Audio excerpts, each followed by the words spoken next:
Friends, कैसे हैं आप सब। तो डियर, अगर आप बिहार स्टेट बीपीएससी की तैयारी कर रहे हैं तो यहाँ पे जो है हम लोग वन लाइनर क्वेश्चन को डिस्कस करेंगे, जो कि हमारे लिए बहुत ही यूज़फुल होगा, क्योंकि हम जितने भी यहाँ पे इंपॉर्टेंट पॉइंट यहाँ पे डिस्कस करेंगे सारे इंपॉर्टेंट पॉइंट है जो कि हमें एग्जाम में कंपटीशन में देखने को मिलता है। ठीक है, तो चलिए हम लोग स्टार्ट करते हैं। आज का जो टॉपिक है ये प्राचीन भारत का इतिहास है और इसको हम लोग समझने की कोशिश करेंगे। ठीक है, तो देखिए पहला पॉइंट बोलता है कि संपूर्ण पाषाण युगीन संस्कृति को 3 चरणों में विभाजित किया गया। पूरा पाषाण काल, मध्य पाषाण काल एवं नवपाषाण काल। तो हमें पता है कि जो पाषाण काल, जो पाषाण युगीन है, देखिए यहाँ पे पाषाण मतलब क्या हुआ कि पत्थर होता है। ठीक है, तो पूरा पाषाण मतलब क्या हुआ कि आपका जो आरंभिक समय में जो मतलब कि पत्थरों का जो औजार बनता था, इसके कारण इसका नाम जो था वो पाषाण पड़ा था। तो इसको 3 भाग में विभाजित किया है, पूरा पाषाण काल, मध्य पाषाण काल और नवपाषाण काल में। यहाँ पे एक क्वेश्चन आता है कि देखिए जो भी घटनाएं आपका घटित हुई थी, ठीक है, उसका 99% जो है वो आपका पूरा पाषाण काल में ही घटित हुई थी। ठीक है, ये एक क्वेश्चन आता है। ठीक है, तो याद रखिएगा। फिर मध्य पाषाण को हम लोग जो है क्या कहते हैं, तो इसको माइक्रोलिथ भी कहते हैं, माइक्रोलिथ भी कहते हैं और लघु पाषाण भी कहते हैं। क्यों कहते हैं? क्योंकि इसमें जो औजार होता था ना वो पत्थर का छोटा छोटा होता था, इसी के कारण इसको हम लोग मध्य पाषाण काल कहते हैं। ठीक है, फिर नवपाषाण काल।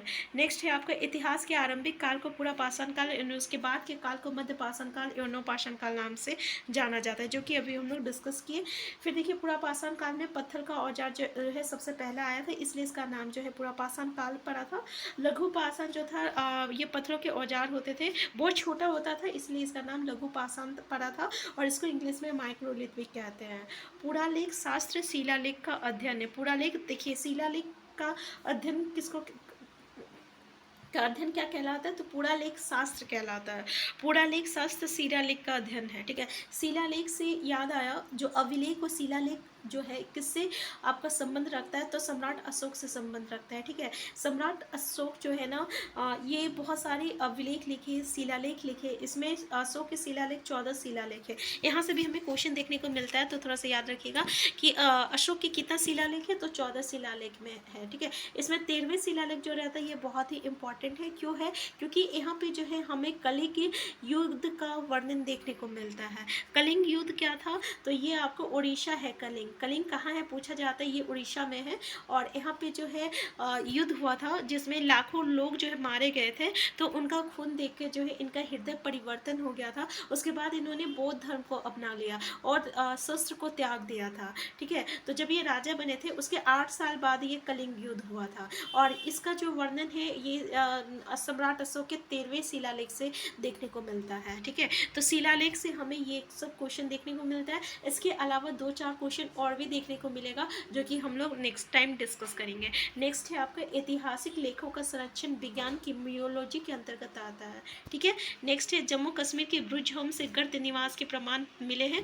तो देखिए ये इंपॉर्टेंट है। और देखिए हम आपको बताएं 6 to 10 की एनसीईआरटी बहुत इंपॉर्टेंट है, क्योंकि अभी हम लोग जितने भी डिस्कस करेंगे ना, जो कि हमारे कंपटीशन के लिए जो है ये मतलब इंपॉर्टेंट पॉइंट है, जहाँ से हमें देखने को भी मिलता है एग्जाम में।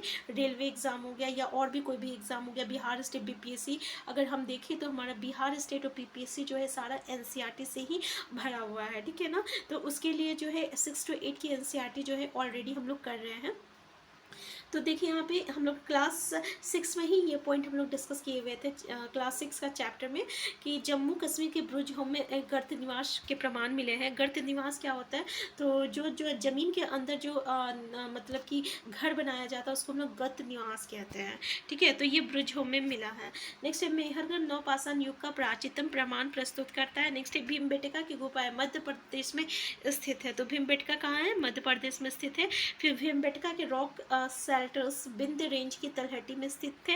भीमबेटका की गुफाएं एवं ऐतिहासिक गुफा चित्र तथा भित्ति चित्रों का बेहतरीन उदाहरण है। नेक्स्ट भीमबेटका की गुफा शैल चित्र के लिए प्रसिद्ध है।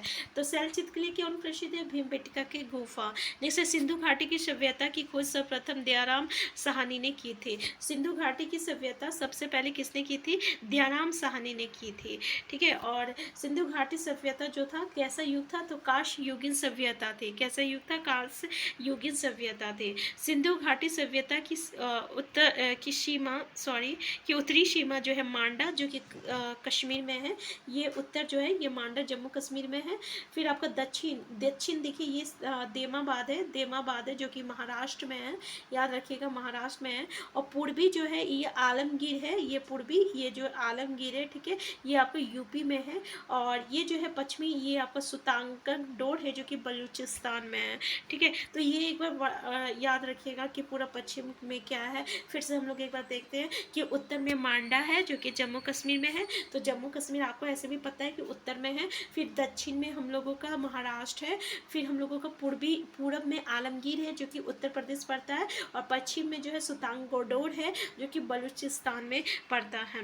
नेक्स्ट है हड़प्पा स्थल लोथल बंदरगाह के लिए प्रसिद्ध है। ये भोगवा नदी के किनारे स्थित है। पूछा जाता है कि लोथल बंदरगाह कहाँ है, तो ये भोगवा नदी के किनारे ये आपका हड़प्पा स्थल लोथल, ठीक है, बंदरगाह के लिए प्रसिद्ध है। और ये भोगवा नदी के किनारे स्थित है, यानी हड़प्पा स्थल की बात कर रहा है। हड़प्पा क्यों नाम पड़ा था, क्योंकि इस समय जो है सबसे पहला नगर जो ढूंढा गया था, जिसकी खोज हुई थी, वो हड़प्पा था, इसलिए इसका नाम जो है हड़प्पा पड़ गया था, ठीक है। तो सिंधु घाटी सभ्यता में सबसे पहला जो शहर की जो खोज हुई थी वो हड़प्पा था। तो हड़प्पा जो है रावी नदी के किनारे स्थित है और इसकी खोज 1921 ईस्वी में दयाराम साहनी ने की थी, ठीक है। यहाँ पे देखिए हड़प्पा स्थल लोथल बंदरगाह के लिए प्रसिद्ध है, ठीक है, लोथल बंदर। और ये जो है भोगवा नदी के किनारे स्थित है। यहाँ पे देखिए हड़प्पा रावी नदी के किनारे स्थित है, इसका मतलब ये लोथल बंदरगाह के लिए बोल रहा है, ठीक है। और ये हड़प्पा जो है ये आपका रावी नदी के किनारे स्थित है और इसकी खोज 1921 ईस्वी में दयाराम साहनी ने की थी। देखिए यहाँ पे क्या है ना, अभी तक हम लोग देखिए कि हड़प्पा कालीन जो था ये काश युगीन था, तो यहाँ पे अभी तक लोहा प्राप्त नहीं हुआ था। तो ये क्वेश्चन हमें देखने को मिलता है, तो याद रखिएगा यहाँ पे अभी तक जो है लोहा प्राप्त नहीं हुआ था। नेक्स्ट है सिंधु घाटी सभ्यता की महत्वपूर्ण स्थल जो है ये रोपड़, ये सतलज नदी के किनारे स्थित है।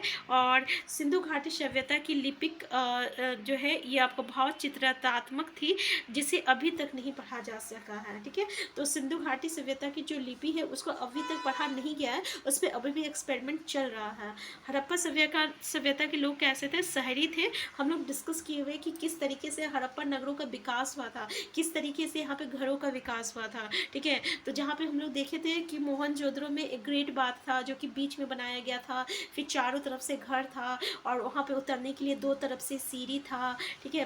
इसके अलावा हम लोग देखे थे कि वहाँ की जो नाली थी ना वो बहुत ही योजनाबद्ध तरीके से बनाया गया था। सभी की नाली जो था एक मेन नाली से जाके मिलता था और बीच बीच में मैन होल बनाया गया था ताकि ज़रूरत पड़ने पर नाली को साफ किया जा सके। और फिर सब नाली जाके एक मेन मतलब कि इससे मिलता था, मेन मतलब नाली से मिलता था, ठीक है। तो इस तरीके से योजनाबद्ध तरीके से हड़प्पा सभ्यता के नगरों का नगर बना था, तो इसलिए यहाँ के लोग शहरी थे और इतना योजनाबद्ध तरीके से बना था कि अभी भी उस तरीके की नाली देखने को नहीं मिलता है।